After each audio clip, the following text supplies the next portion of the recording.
Hello friends, and welcome back to the Mothership. Today we are going to be frying up our very own karaage, or Japanese fried chicken. Let's get started. Well, first things first, what is karaage and how is Japanese fried chicken different than what we find in America?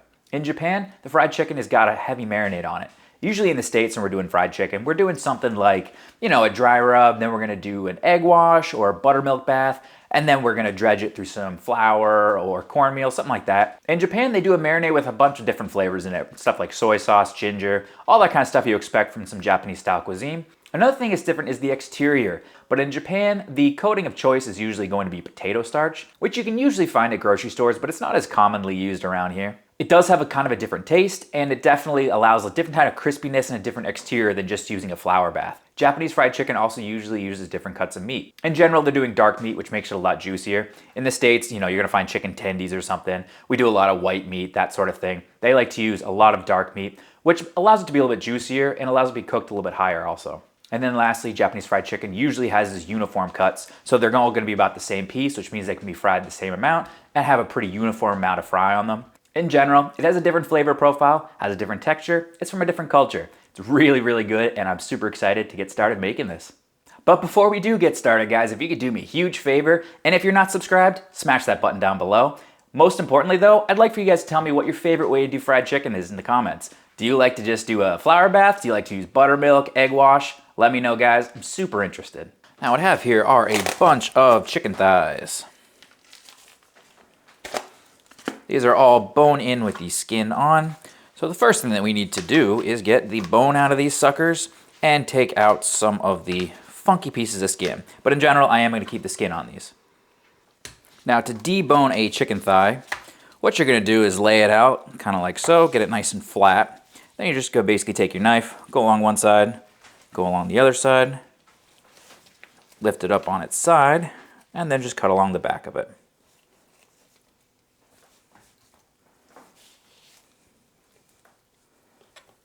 Perfect, just like so. Sometimes a little bit of cartilage on the bottom, like I can see this one does, so I'm just going to cut that off. Now to clean these up a little bit more before frying, I'm going to take off some of the excess skin and anything that looks really funky. These look pretty good. Now the goal here is I want to have about 1.5 to 2 inch chunks of chicken.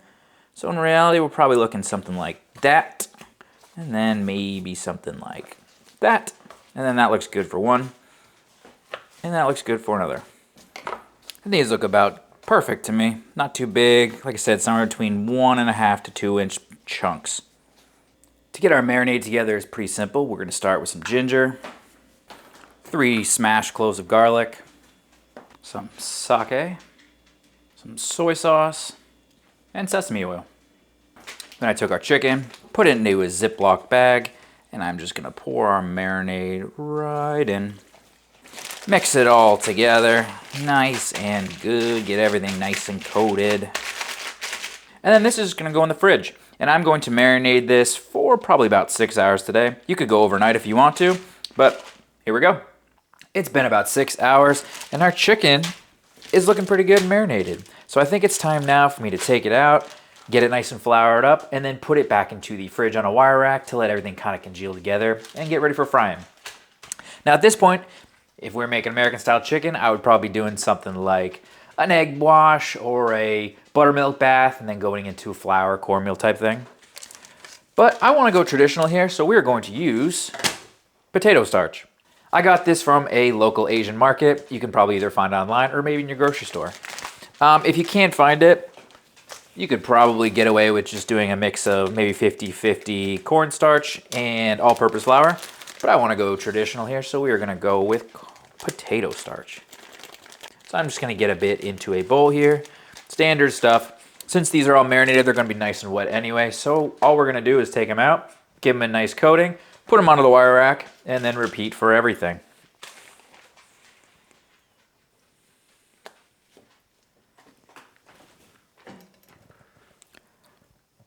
There we go, all nice and pretty.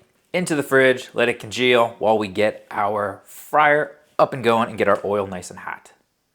All right, to fry this chicken, there's really 2 ways to do it. You can just fry it all up, get a nice crispy, and pull it. Or you can do a double fry.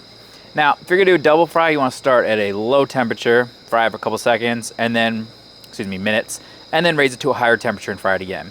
Unfortunately, it looks like I burned right past the point that I'd want to fry it for the first time, which would be somewhere between 3 and 325, and then boil it again, fry it again at 350, 375. So given that we're about 370, I'm gonna give it all just one fry. We'll do about, I don't know, 5 or 6 minutes. We're just looking for color on these.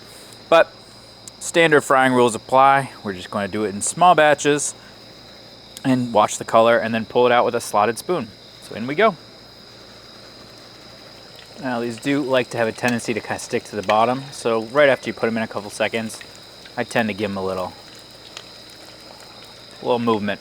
Now actually it looks like we could actually pull these right now because putting in this cold chicken actually dropped the temperature down.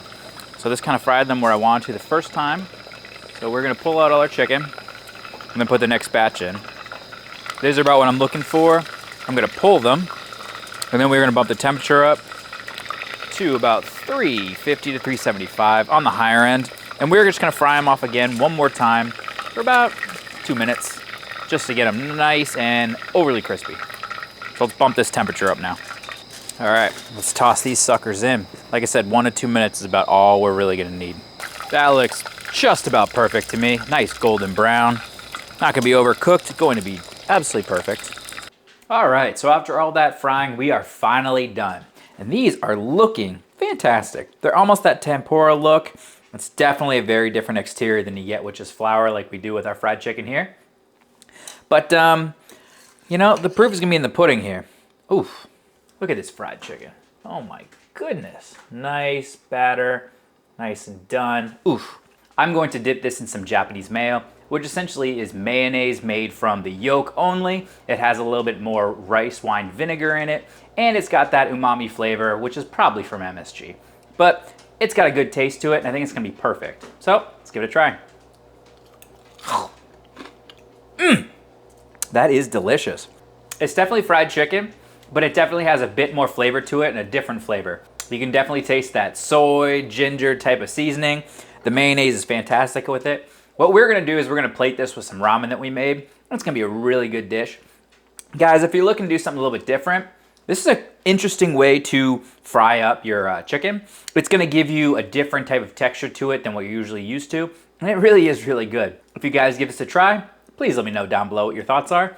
And as always, cook something fantastic, and I'll see you guys in the next cook.